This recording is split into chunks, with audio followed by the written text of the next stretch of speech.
പൂരങ്ങളുടെ പൂരം ആഘോഷമാക്കാൻ ടീം 24 ഒരുങ്ങിയിട്ടുണ്ട്. കൃഷ്ണ, വലിയൊരു സംഘം തന്നെ പോകുന്നുണ്ട്. അതിൻ്റെ ഒരു സാമ്പിളാണ് ഇന്ന് രാത്രി നമ്മൾ പ്രേക്ഷകരെ കാണിക്കുന്നത്. പൂരനഗരിയിൽ നിന്ന് വിപിൻ സി വിജയനും വിഷ്ണു സുരേഷും ചേരുകയാണ്. Vipin, Vishnu, good evening. എന്താണ് പൂരനഗരിയിലെ ഈ രാത്രിയിലെ കാഴ്ച? എത്രത്തോളം ഒരുക്കങ്ങൾ പൂർത്തിയായി?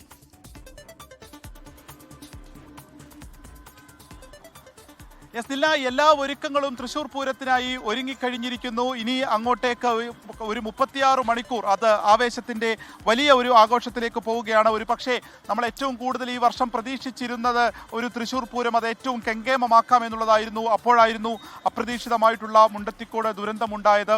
അതുകൊണ്ട് തന്നെ അതിൻ്റെ ഒരു മന്ദത ആദ്യ ഘട്ടത്തിൽ സ്വാഭാവികമായിട്ടും തൃശ്ശൂർ പൂരത്തെ അതിൻ്റെ ബാധിച്ചിട്ടുണ്ട്. അതിൻ്റെ തുടക്കത്തിലൊക്കെ നമുക്ക് ആ ഒരു മാനസിക പ്രയാസം, ആ ഒരു വിഷമം അത് പെട്ടെന്ന് മറക്കാനാവുന്നതല്ല. അതുകൊണ്ട് തന്നെയുള്ള ഒരു മന്ദത പൊതുവേ ഉണ്ട്. എങ്കിൽ പോലും നമുക്ക് ഇപ്പോൾ ഈ റൗണ്ടിൽ കാണുന്നത് പോലെ തന്നെ നൂറുകണക്കിന് ആയിരക്കണക്കിന് ആളുകൾ ഈ തലേ ദിവസം തന്നെ ഇവിടേക്ക് എത്തിയിട്ടുണ്ട്. ഇന്ന് ഈ പൂരവിളംബരം കഴിഞ്ഞതിന് ശേഷം അപ്പോൾ മുതൽ കാണുന്ന ഒരു തിരക്ക്, ആ ഒരു ഫ്ലോ അതിപ്പോഴും തുടരുന്നു എന്നുള്ളത് തന്നെയാണ്. നാളെ രാവിലെ കണിമംഗലം ശാസ്താവ് ആദ്യ ഘടകപൂരമായി ഈ വടക്കുനാഥ സന്നിധിയിലേക്ക് എത്തിക്കഴിഞ്ഞാൽ പിന്നീട് അങ്ങോട്ട് മേളപ്പെരുക്കങ്ങൾ, ആനകളോടാന എന്നുള്ള രീതി തന്നെയാണ്. നമുക്ക് എവിടെ നോക്കിയാലും അതുമാത്രം കാഴ്ചയാകുന്ന ഏറ്റവും സുന്ദര നിമിഷങ്ങൾ തന്നെയായിരിക്കും. പല മോശമവസ്ഥയിലൂടെ, പല മാനസിക പ്രയാസങ്ങളിലൂടെ ഒക്കെ കടന്നു പോകുന്നുണ്ടെങ്കിലും സ്നേഹത്തിൻ്റെയൊക്കെ സൗഹാർദ്ദത്തിൻ്റെയും ഒക്കെ ഒരാഘോഷമായിട്ട് എന്നും തലപ്പൊക്കത്തോടെ നിൽക്കുന്നതാണ് തൃശ്ശൂർ പൂരം. അതുകൊണ്ട് തന്നെ അത് ആഘോഷിക്കുക എന്നുള്ളത് പറയുമ്പോൾ മറ്റെല്ലാം മറന്നുകൊണ്ട് മാനസികമായിട്ടുള്ള ഒരു ഉന്മേഷം എന്നുള്ളത് കൂടി തൃശ്ശൂർ പൂരം അർത്ഥമാക്കുന്നു. ഓരോ ആഘോഷവും നമ്മൾ കാണുന്നുണ്ട് അല്ലേ വിഷ്ണു? എങ്ങനെയാണ് ഇപ്പോൾ ഇന്നത്തെ ഒരു തെക്കേ ഗോപുരനട തുറന്ന് എറണാകുളം ശിവകുമാർ എത്തുന്നു, ആ ഒരു ആവേശം നേരിട്ട് കണ്ടതാണ് വിഷ്ണു, എങ്ങനെയുണ്ട്? അതൊരു പ്രധാനപ്പെട്ട കാഴ്ചയാണ്. പൂരത്തിലെ നെയ്തലക്കാവിൽ നിന്ന് രാവിലെ 8:15 കൂടിയാണ് നെയ്തലക്കാവമ്മയുടെ തിടമ്പേറ്റി എറണാകുളം ശിവകുമാർ ഈ കാണുന്ന തെക്കേ ഗോപുരനടയിലേക്ക് എത്തുന്നത്. അതിനുശേഷം അവിടെ നിന്ന് കാത്തുനിന്ന ആളുകളെ ഒരു വർഷമായി ഇത് അടച്ചിടും, ഈ വാതിൽ അടച്ചിടും. അതിനുശേഷം ഈ പൂര ആചാരത്തിന്റെ ഭാഗമായി തുറക്കുകയാണ്. ആ കാഴ്ചയാണ് ഒരുപക്ഷെ പൂരത്തിലെ ഏറ്റവും പ്രൈമായിട്ടുള്ള ഏറ്റവും രസകരമായ ഒരു കാഴ്ച. അത് തലപ്പൊക്കമുള്ള എറണാകുളം ശിവകുമാറിനെ പോലെ ഒരു ആന, അതിനെ കാണുന്നതിന് വേണ്ടി ഒരുപാട് പേർ, പൂരപ്രേമികളൊക്കെ എത്തി. അതോടുകൂടി ഔദ്യോഗികമായി പൂരത്തിന് തുടക്കമായി 36 മണിക്കൂർ നീണ്ടു നിൽക്കുന്ന ഒരു പൂരാഘോഷത്തിന് തുടക്കമാകുന്നു. എല്ലാം ഉണ്ട് പൂരത്തിന്. തൃശ്ശൂർ പൂരത്തിന് വാദ്യമുണ്ട്, അതോടൊപ്പം തന്നെ വർണ്ണക്കാഴ്ചകളുണ്ട്. വെടിക്കെട്ട് ഇത്തവണ ഇല്ല എന്നുള്ളതാണ് പൂരപ്രേമികളെ സംബന്ധിച്ച് നിരാശയുള്ളത്. പക്ഷെ അത് നമുക്കറിയാം, ആ സാഹചര്യം നമുക്ക് മനസ്സിലാക്കും. നാളെ ഈ സമയത്ത് നമുക്ക് ഇവിടെ നിൽക്കാൻ പറ്റില്ല, അത്ര ആളുകൾ ഉണ്ടാകും. കണിമംഗലം ശാസ്താവ് രാവിലെ എത്തും, പിന്നാലെ കാരോട്ടുമുക്ക്, അതിനുശേഷം തെച്ചിക്കോട്ടുകാവ് രാമചന്ദ്രൻ എല്ലാവരും ഇങ്ങോട്ടേക്ക് എത്തും. അങ്ങനെ വിപുലമായ ആഘോഷത്തിലേക്ക് തൃശ്ശൂർ പോവുകയാണ്.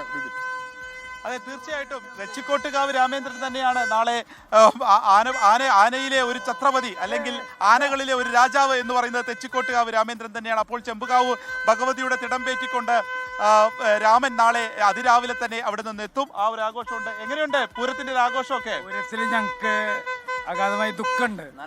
അതായത് ഞങ്ങളുടെ ആൾക്കാർ മരിച്ചതുകൊണ്ട് ഞങ്ങൾക്ക് വിഷമമുണ്ട്. പിന്നെ ഞമ്മള് തൃശ്ശൂർക്കാരനാണ്. ഞാൻ ഇതപ്പോ ഇങ്ങനെ പല കുടുംബങ്ങളും ഇപ്പോ ഇവിടേക്ക് കൂട്ടത്തോടെ തന്നെ എത്തിയിട്ടുണ്ട്. ഇവരോട് നമുക്ക് ചോദിക്കാം. ഏട്ടാ, നിങ്ങളൊക്കെ എവിടുന്നാണ്? തൊഴുതു നല്ല വെടിയും കഴിഞ്ഞു. 6 കൊല്ലം കഴിഞ്ഞ് നമ്മുടെ പൂരം കണ്ട് വരണം ദുബായിൽ നിന്ന്.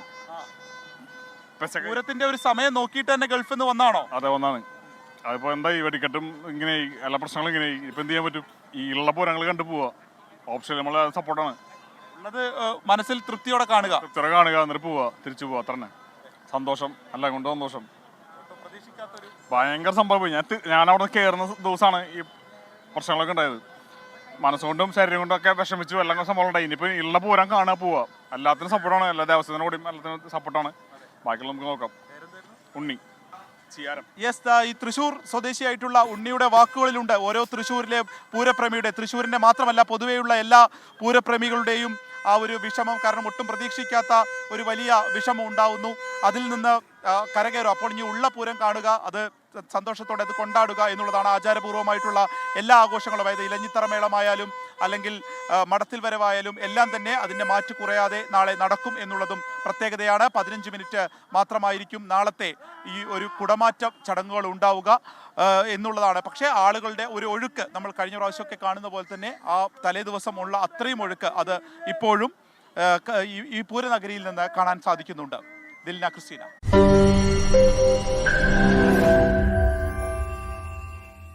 ലോകത്തെവിടെയായാലും ഏത് സമയത്തും 24 വാർത്തകളും ഓഗ്മെന്റഡ് റിയാലിറ്റി പാക്കേജുകളും എക്സ്പ്ലെയിനറുകളും വിശദമായി കാണാൻ ഞങ്ങളുടെ യൂട്യൂബ് ചാനൽ നിങ്ങൾക്ക് സബ്സ്ക്രൈബ് ചെയ്യാം.